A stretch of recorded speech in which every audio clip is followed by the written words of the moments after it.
जादूगर अपने हाथों से कबूतर को कैसे निकालता है मैं बताता हूँ, बहुत सिंपल है। देखो, पहला पॉइंट ये है कि जो आप जादूगर के हाथ में पंख देख रहे हो वो पंख बना है एक ऐसे पेपर से जिसे बोलते हैं फ्लैश पेपर। अब फ्लैश पेपर की एक खासियत होती है कि जब भी उसे जलाया जाता है तो वो बहुत जल्दी जल जाता है और हवा में गायब हो जाता है, उसकी कोई राख नहीं बनती। ये एक ऐसा पेपर होता है जिसे सारे जादूगर यूज करते हैं। दूसरा पॉइंट ये है कि जादूगर के हाथ में एक अदृश्य धागा होता है जो जुड़ा होता है कबूतर के साथ। तो वो जादू दिखाने के टाइम पे जल्दी से करता ये है कि जो पंख बनाए फ्लैश पेपर से इसे जलाता है और एक आग पैदा होती है। और ये आग इसलिए पैदा होती है ताकि 1 सेकंड के लिए आपकी आंखों को भ्रमित किया जा सके, और उसी 1 सेकंड में वो आग के पीछे से धागे को खींचता है और कबूतर बाहर आ जाता है और हमें ऐसा लगता है कि कबूतर हवा में से निकला है, जबकि ऐसा नहीं होता।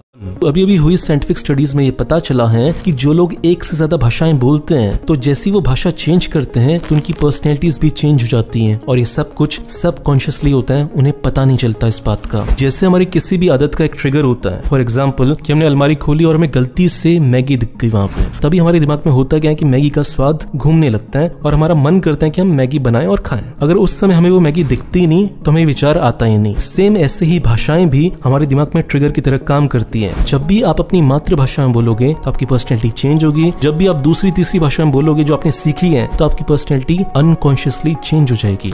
जो आजकल के टेररिस्ट होते हैं वो यूज करते हैं सुसाइड बॉम्बर्स जो कहीं भी जाके फट जाते हैं, लेकिन क्या आपको पता है कि वर्ल्ड वॉर 2 में जानवरों को यूज किया जाता था सुसाइड बॉम्बिंग के लिए। कैसे? रशिया ने कुत्तों के ऊपर एक एक्सपेरिमेंट किया जिसमें वो क्या करते थे कि कुत्तों को बहुत दिनों तक भूखा रखते थे, उसके बाद टैंक के नीचे खाना रख देते थे, जिसके बाद कुत्ता बहुत तेजी से जाता था वहां पे खाना खाने के लिए। तो ऐसे उन्होंने कुत्ते के दिमाग को वायर कर दिया कि खाना तो टैंक के नीचे ही मिलेगा। और फिर ऐसा करने के बाद उनकी प्लानिंग ये थी कि हम कुत्ते के ऊपर बॉम्ब बांध देंगे और फिर जब जर्मन की सेना आएगी तो हम जर्मनी के खिलाफ इन कुत्तों को यूज करेंगे। लेकिन जब वॉर का समय आया, सामने थी जर्मनी की सेना और रशिया के पास थे कुत्ते। रशिया ने जैसे इन कुत्तों को भेजा जर्मनी की सेना की तरफ दौड़ने के लिए इनके ऊपर बम बांधकर, तो एक बहुत ही इंटरेस्टिंग चीज हुई कि कुत्तों को ये लगा कि जिन टैंक्स के नीचे खाना होता था वो तो रशिया के टैंक थे, इन जर्मनी वाले टैंकों को तो हम पहचानते नहीं है। तो वो वापस आ गए रशिया के टैंकों की तरफ फटने के लिए, जिसे देखकर रशिया के सारे सोल्जर्स शॉक्ड हो गए और फिर उन्हें उन कुत्तों को बीच रास्ते में ही ब्लास्ट करना पड़ा और उन कुत्तों की जान चलेगी ऑब्वियसली।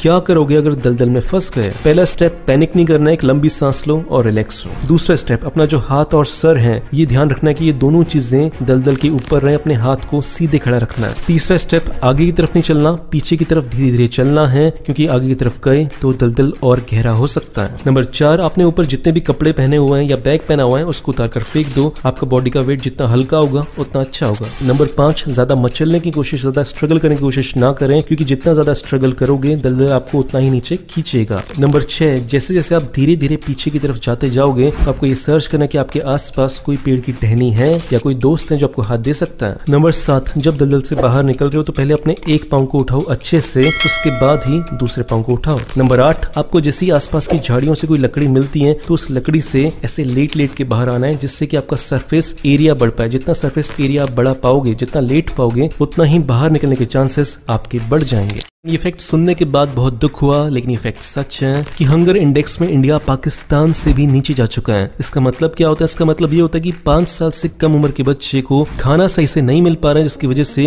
वो मालनरिश्ड है। दूसरा, 5 साल से कम उम्र वाले बच्चों को इतना कम खाना मिल रहा है कि उनकी मौत हो जा रही है। इस रैंकिंग में इंडिया की पोजीशन थी 94 और वहीं पाकिस्तान की पोजीशन थी 88, बांग्लादेश की थी 75, नेपाल की थी 73 और श्रीलंका की थी 64।